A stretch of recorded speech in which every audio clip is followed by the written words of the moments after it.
Visual identical to the parents. अगर हम देखें फिजन कितने टाइप्स के होते हैं, तो fission are two types. First is binary fission and second is the multiple fission. Now binary fission के बारे में समझते हैं। बाइनरी फिजन क्या है कि binary fission is a process of asexual reproduction in which parents organism divide into two halves with mitotic division and each halves develop into daughter organism. Binary fission are two types. First is longitudinal fission and second is the transfer fission. Longitudinal binary fission and transfer binary fission के बारे में आइए हम लोग देखते हैं। In longitudinal binary fission, the organisms divide in the longitudinal manner. The example of the longitudinal binary fission is the Euglena, Trypanosoma, etc. In transfer binary fission, we see the organisms are divided into the transfer manner. The example of transfer binary fission is Paramecium and Planaria. अब हम लोग multiple fission के बारे में बात करते हैं। Multiple fission is a type of asexual reproduction. Multiple fission occur in unfavourable condition in which an organism produce multiple daughter offspring. Multiple fission are seen in amoeba, plasmodium, monocystis etcetera.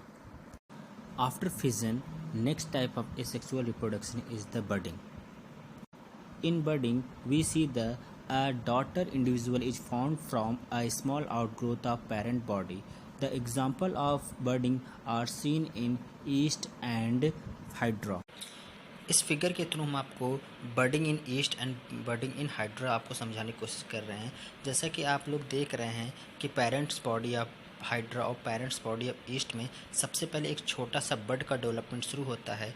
अब ये जो बड है धीरे धीरे grow करता है, फिर grow करने को इतना ग्रो कर जाता है कि वो आगे चलकर वो अपनी मेन पेरेंट्स बॉडी से डिटैच हो जाता है। जब ये बर्ड अपनी पेरेंट बॉडी से अलग होता है तो अलग होने के बाद ये एक नया डॉटर इंडिविजुअल का फॉर्मेशन कर लेता है। अब ये खुद ही एक नए इंडिविजुअल के रूप में डेवलप करेगा और वो अपनी फूड को, अपने शेल्टर को खुद ही सर्च करेगा। तो इसी तरीके से हम लोग हाइड्रा और ईस्ट में बर्डिंग के प्रोसेस को देखते हैं। जो next type of asexual reproduction है वो है फ्रेगमेंटेशन। फ्रेगमेंटेशन को हम लोग स्पाइरोगाइरा एल्गी में, राइजोपस एक फंजाई है, या रिक्सिया एंड मार्केंसिया जो ब्रायोफाइट्स होते हैं, सेलाजिनेला जो टेरिडोफाइट्स हैं, इन सब में हम लोग फ्रेगमेंटेशन को देखते हैं। फ्रेगमेंटेशन क्या है? In fragmentation the parents body break into 2 or more fragments and each fragments develop into an individual.